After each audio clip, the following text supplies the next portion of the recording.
you're polygamous, so it's kind of like they're also so learning. I wasn't supposed to fall in love? I don't know. I think the tenet was to love everybody equally. Try that. No.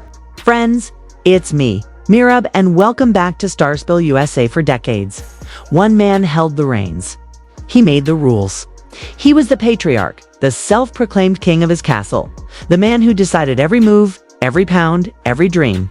Kody Brown wasn't just a husband. He was an empire builder, ruling over his 4 wives with confidence, charisma, and absolute control. But now, the crown has fallen. The very system he built to dominate others has turned against him. The court, not the church, not the family, not even TLC now makes the rules for Kody Brown. And what I'm about to share with you is not the story the network wants you to hear. This goes far beyond a spiritual divorce or another sister wives squabble. This, friends, is the complete legal dismantling of the Brown family patriarch, not by his wives, but by the cold, hard letter of the law. What you're about to hear comes straight from a combination of deeply sourced insider reports and leaks trickling out of Flagstaff's tight-lipped legal circles. Piecing these breadcrumbs together paints a picture so shocking that it could change how you see this family forever. This isn't a recap. This is an expose. So before we begin, do me one small favor. Hit that like button right now so YouTube knows. This is the kind of real investigative Sister Wives content you want. And don't forget to subscribe to Starspill USA and ring that notification bell, because trust me, this story is still developing, and you'll want to be first in line when the next Brown family bombshell drops.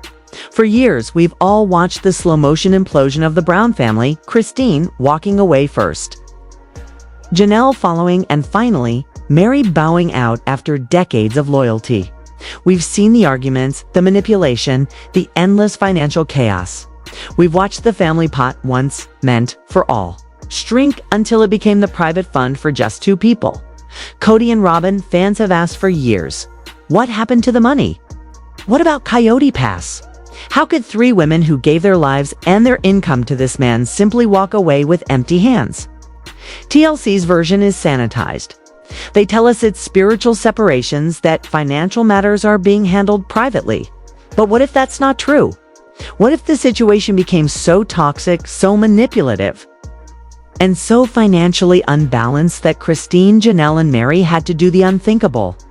According to multiple sources close to the family, people who have seen the documents and heard the courtroom whispers, the OG3Q, united for the first time in years, took a stand. They hired a single powerhouse legal team and together filed a joint petition in a closed-door Flagstaff family court. This wasn't a divorce. This was war. The petition, which insiders claim was labeled a request for emergency financial intervention and fiduciary oversight, wasn't about walking away. It was about stopping what one lawyer reportedly called a financial hemorrhage. Translated, it accused Kody Brown of being a danger to the family's shared wealth. Filed quietly and under seal, the document allegedly detailed years of questionable decisions, secret accounts, and missing money trails. The court, after reviewing the evidence, had no choice but to act, and what followed left Kody absolutely powerless.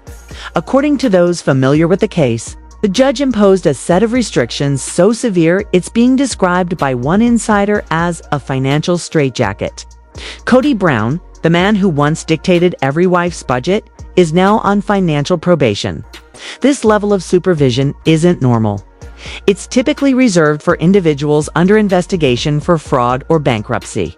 The message from the court was clear. You cannot be trusted with your own money. Here's what that looks like in practice. A court-appointed trustee, an independent financial professional, completely unaffiliated with the family, is now in charge of every single penny that enters or leaves the Brown household. TLC, paychecks, cameo income, side ventures, all of it now funnels directly into a monitored account managed by the trustee. Kody and Robyn no longer receive direct deposits. The trustee pays their essential bills, mortgage, utilities, insurance, and taxes. Everything else, they must request permission. And that's where the infamous 500 pounds rule comes in. Under the order, Kody and Robyn must submit a detailed monthly household budget, groceries, fuel, children's expenses, everything. Any purchase above £500 requires prior approval from the trustee. And here's the kicker. Any such request triggers an automatic notification to the legal teams of Christine, Janelle, and Mary. They have the right to review and object. Let that sink in for a moment. Robyn Brown, the woman who once enjoyed shopping sprees, luxurious jewelry, and designer handbags, must now ask for approval not just from a trustee, but from the lawyers of the women she once subtly dismissed on television. According to a family source, Robyn completely broke down when she found out. She was in tears, they said. She told a friend she felt like a teenager asking her dad for pocket money. She said, "This is our money. We earned this." But the other wives' response, as detailed in court filings, was simple. Was it ever truly theirs? For years, Christine, Janelle, and Mary had poured their wages, businesses, and energy into the family pot. Janelle was the financial backbone. Mary had her bed and breakfast and LuLaRoe business. And Christine's TLC salary was equal to everyone else's. Yet while Robyn lived in a $1 million mansion, Janelle was left living in an RV. Christine had to start over from scratch. And Mary, despite being the first wife, was excluded entirely from family decisions.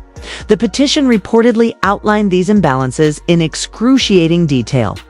It called out the purchase of Robyn's lavish home, the mysterious disappearance of funds that were meant for Coyote Pass development, and even raised questions about Kody's side ventures, including his alleged participation in gun shows.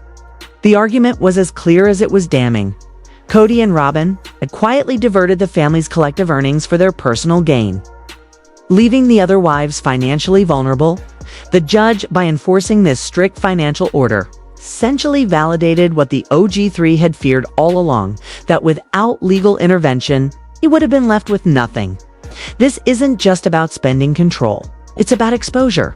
Every request, every denied transaction, every monthly budget now forms part of a legal paper trail. The trustees' reports go straight to the ex-wives' lawyers. Nothing is secret anymore. And this transparency has shaken Kody and Robyn to the core. Insiders say Kody has become withdrawn and paranoid, obsessing over how to win back control. He's reportedly furious that the women he once called emotional now legally oversee his finances. Robyn, meanwhile, has gone quiet, canceling appearances, withdrawing from social events, and struggling with the humiliation of being placed under supervision. Neighbors in Flagstaff even claim they've noticed changes: fewer deliveries, downsized vehicles, and whispers that the couple might be preparing to sell their home. Meanwhile, Christine, Janelle, and Mary are thriving. Christine is said to be negotiating a book deal. Janelle is exploring investment projects, and Mary, her B&B, is reportedly doing better than ever, with bookings from Sister Wives fans across the country. One insider summed it up best: for 30 years, Kody taught those women obedience. But the court taught them how to fight back. And here's the chilling part.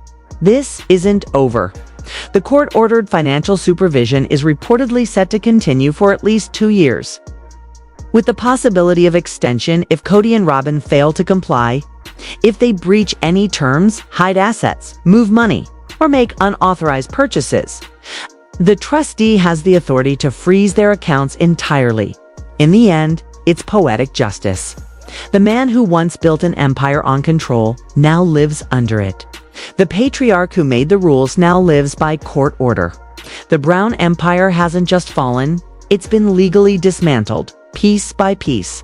And as Starspill USA continues to investigate this developing story, one thing is certain: the age of Kody Brown's dominance is over. The law now rules the kingdom he thought was his. The fog may have lifted, but what it revealed was far uglier than anyone imagined. According to those close to the situation, once the trustee began auditing the Browns' accounts, a shocking pattern emerged: a trail of unexplained withdrawals, luxury expenditures, and questionable business investments that seemed to benefit only one household: Kody and Robyn's. Remember? This was supposed to be a plural family built on equality and shared resources. Yet the ledger told a very different story. The trustees' first quarterly report, insiders say, read less like a financial summary and more like an indictment. Tens of thousands spent on home renovations, private school tuition, designer items, and consulting fees to shell companies that couldn't be verified. Meanwhile, Christine had been paying off her daughter's college loans alone. Janelle had been living out of a trailer. And Mary had been quietly footing the upkeep on her Utah inn, still contributing part of her TLC income to a family fund she no longer even benefited from. That contrast, once theoretical, was now laid bare in black and white. And what the trustee uncovered didn't just spark embarrassment, it ignited fury. The OG3's legal team reportedly filed a follow-up motion demanding a forensic audit of all Brown family LLCs and trust accounts stretching back 10 years. Why? Because there was real, document-backed evidence that funds meant for family investments had been rerouted to personal use. Things like expensive vacations disguised as filming prep, a suspicious jewelry business investment under Robyn's name, and even a short-lived online venture that had allegedly taken deposits but shipped nothing. Sound familiar? Fans have long accused Robyn of running online jewelry sites that vanished overnight. Now it appears those whispers have made their way into the courtroom. But it didn't stop there. Once the judge saw the level of financial entanglement and possible misuse, they issued an interim injunction, freezing all Brown family joint assets until the audit was complete. That meant no withdrawals, no transfers, no liquidations without trustee approval. For Kody Brown, the self-styled patriarch, it was a total power collapse. Friends say he was livid. He kept pacing. One insider revealed. He couldn't believe it. He kept saying, "They've turned my family against me. This is a witch hunt." But the truth was, the paper trail spoke louder than any defense he could mount. Meanwhile, Robyn reportedly spiraled. Sources say she called TLC executives in tears, fearing that if the court findings leaked, the network might suspend or cancel their contracts altogether. She begged them to keep filming limited to positive family rebuilding content. But by then, the damage was already done. The trustees' role expanded. They weren't just monitoring spending anymore, they were empowered to recover misused assets. Every unnecessary purchase made with shared funds became a liability that could be clawed back. Imagine that, Kody and Robyn having to repay money to Christine, Janelle, and Mary under court supervision. And for the first time in years, the balance of power had shifted. The women who once lived under Kody's command were now holding the legal reins. Christine, insiders say, has been calm and strategic. Janelle, pragmatic as ever, is said to have taken the lead in managing communications with the trustee, ensuring transparency on all sides. And Mary, who many thought would crumble, has reportedly found new strength in unity with her former sister wives. The irony isn't lost on fans. The man who built his empire on control now has none. His every purchase scrutinized, every decision second-guessed, every luxury reduced to a line item awaiting approval. And yet, perhaps the most telling part of this saga isn't the court order or even the audit. It's the silence. Since the filing, Kody and Robyn have gone dark. No family videos, no social media updates, no "we're rebuilding" speeches. For a couple once addicted to public validation, the quiet is deafening. But in Flagstaff, whispers continue. Some claim the trustees' next report could trigger criminal referrals if misappropriation is proven. Others say TLC lawyers are already in quiet negotiations to separate the couple's storyline from the legal mess, preparing for damage control before the next season airs. Because, make no mistake, this isn't just a legal drama. It's the unraveling of an empire, one bank statement at a time. And for Kody Brown, the man who once ruled through control, confusion, and a well-rehearsed charisma, this is nothing short of a living nightmare. For decades, he built his empire on secrecy and dominance. But now, the very system he used to suppress others has turned against him. Every whisper, every transaction, every conversation, monitored, recorded, and judged.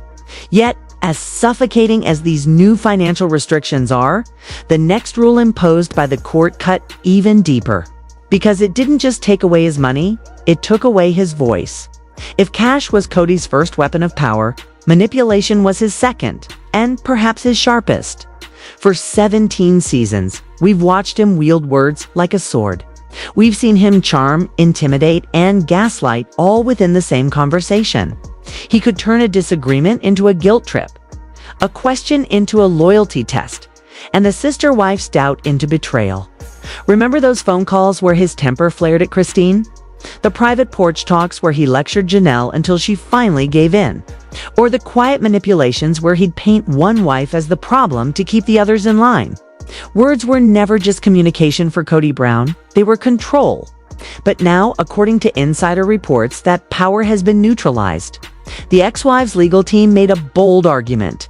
Emotional and verbal manipulation is a form of financial abuse. How could any of them negotiate fairly if the man they were negotiating with could emotionally wear them down at will? And apparently, the judge agreed. The result? A complete and total communication ban, save for one tightly controlled exception. All contact must go through a court-approved, fully monitored app called Family Accord. Now, think of this app as co-parenting software on steroids, a virtual courtroom where every word leaves a digital footprint. Every message logged, time-stamped, and instantly visible to a panel of lawyers and the court-appointed trustee. Nothing can be deleted. Nothing can be edited. Once sent, it's permanent evidence in black and white. For the first time in decades, Kody Brown's words have consequences. If he sends a snide remark to Janelle, it's logged. If he tries to sweet-talk Christine into reconsidering her share of Coyote Pass, it's logged. If he attempts to guilt-trip Mary into siding with him, it's logged. And every single message can be pulled up in court with a single click. Sources close to the family describe it as the digital muzzle. Kody can no longer call, rant, or emotionally corner anyone. He's confined to cold, formal, written exchanges, stripped of tone and performance. Per my last message, please confirm receipt. Direct your concerns to my counsel. Those are now the limits of his once booming voice. One insider, reportedly close to Janelle, revealed that in the first week, Kody sent over 30 separate messages trying to argue his case, rehash old fights, and reassert authority. The replies were short, robotic, devastatingly calm. Please direct this to my legal counsel. This matter has already been settled. Referred to trustee documentation. Every attempt to spark emotion was met with silence. Kody, a man who thrived on chaos and confrontation, now found himself screaming into a digital void, a void watched by lawyers, judges, and the very women he once silenced. It's poetic, really. The man who once weaponized communication is now monitored by it. But if that wasn't humiliating enough, the court wasn't finished. What came next was the final nail in the coffin. The moment that stripped away not just his authority, but his pride. Because the court didn't just say he'd mismanaged funds. They went a step further and, in a move insiders are calling judicial savagery, declared him financially incompetent. That's right. Kody Brown, the self-proclaimed patriarch and family leader, has reportedly been ordered to attend a 6-month certified course in fiduciary responsibility and ethical asset management.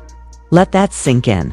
The man who lectured his wives on budgeting, who demanded total financial obedience, is now legally required to go back to school to learn how to handle money ethically.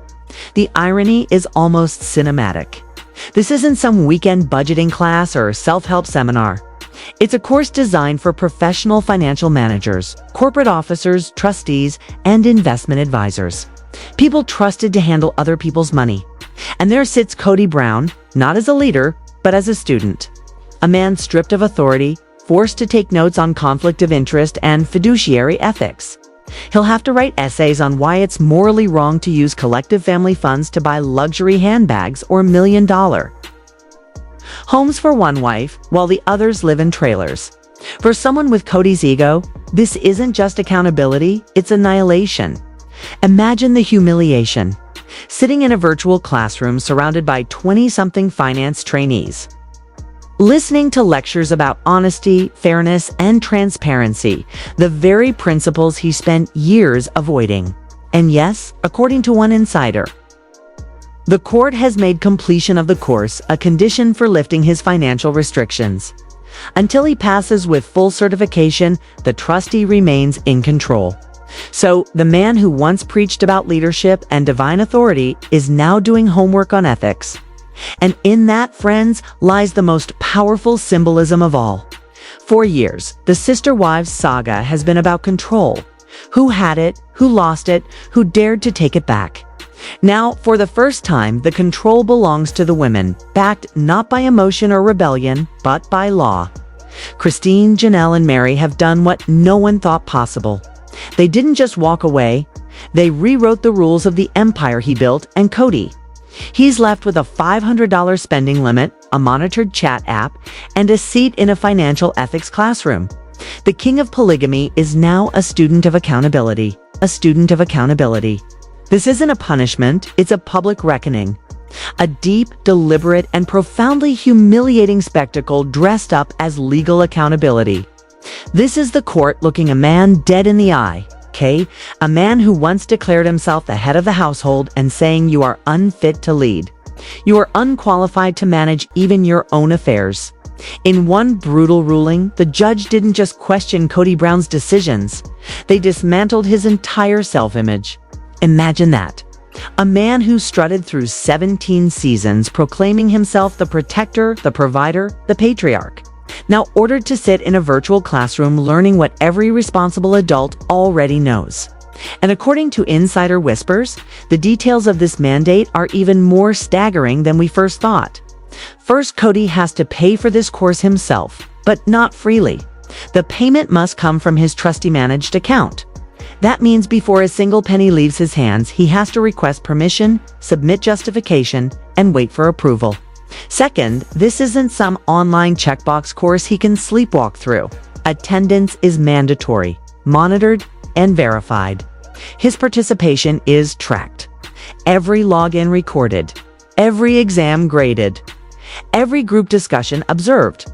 Sources claim the passing threshold is set at 85% or higher, a standard reserved for professional certification. If he fails a module, he has to retake it. Fail again, and the financial restrictions tighten further. And here's the most brutal clause of all. If Kody doesn't complete the course within 6 months, the court reserves the right to extend or even escalate the restrictions indefinitely. His financial independence effectively on parole. It's the ultimate checkmate. The court has stripped him of his money, his voice, and now his pride. It's forcing him to confront, in the cold light of day and the black and white logic of coursework, every failure he tried to deny. There's no emotional manipulation here. No wives to talk circles around, no fans to perform for. Just Kody and a syllabus on financial integrity. He can't charm his way out of this. He can't rage his way through it. He can't even claim victimhood. This is a legal and moral verdict rolled into one. A declaration that the patriarch of the Brown Empire is, in the eyes of the law, incompetent, irresponsible, and in need of remedial education. And that brings us to the grand conspiracy, the ripple effect that's shaking the very foundations of the Brown family's story. Because once you understand these restrictions, everything happening on Sister Wives begins to look very different. Let's start with Robyn. For years, she's been Kody's fortress, his enabler, and his echo chamber. She was the queen beside the king, the shield that kept him from facing accountability.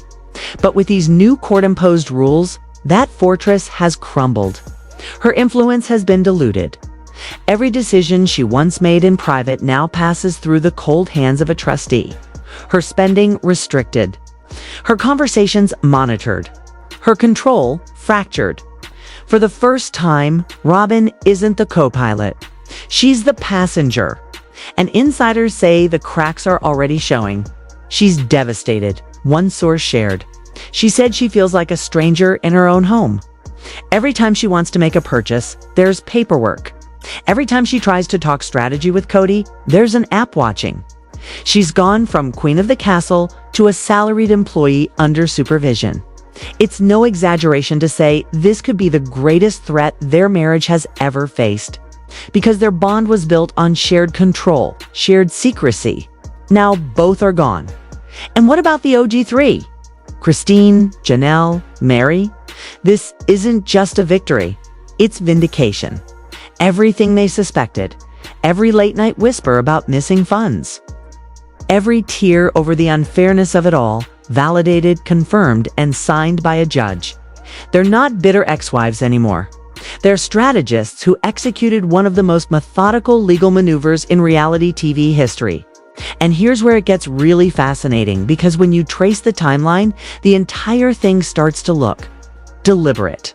Christine leaving Flagstaff for Utah, establishing legal residency in a separate state with different spousal property laws.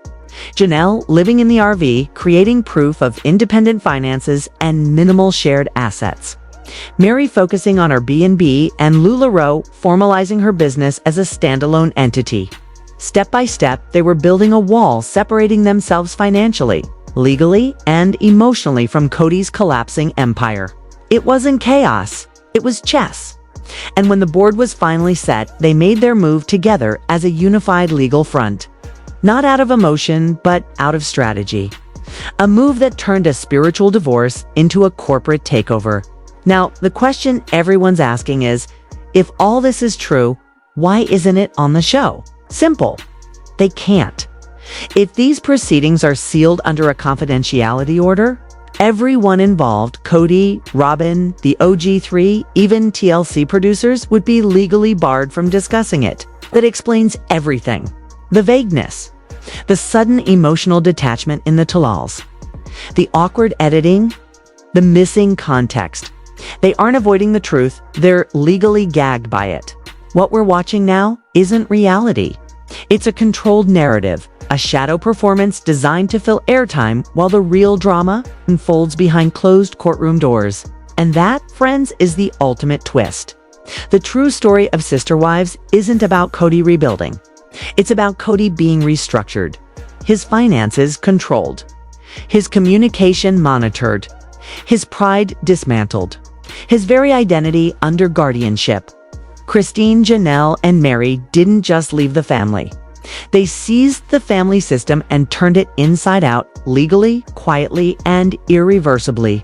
The king of the Brown dynasty has been dethroned, his kingdom placed in receivership, and the queens. They're the ones writing the next chapter. So, what do you think, friends? Is this long overdue justice for the OG3? Is it a step too far? Or the perfect reckoning after years of imbalance? And how do you think this will reshape the fragile alliance between Kody and Robyn? Drop your thoughts below. I want to hear every theory, every reaction. And if you've made it this far into the deep dive, you're exactly the kind of viewer who keeps Starspill USA alive. So make sure to hit that like button, subscribe, and ring that notification bell, because trust me, this story is far from over. Our sources are whispering that the next chapter will blow the lid off everything. When that happens, you know where you'll hear it first. Right here, on Starspill USA. Here, on Starspill USA.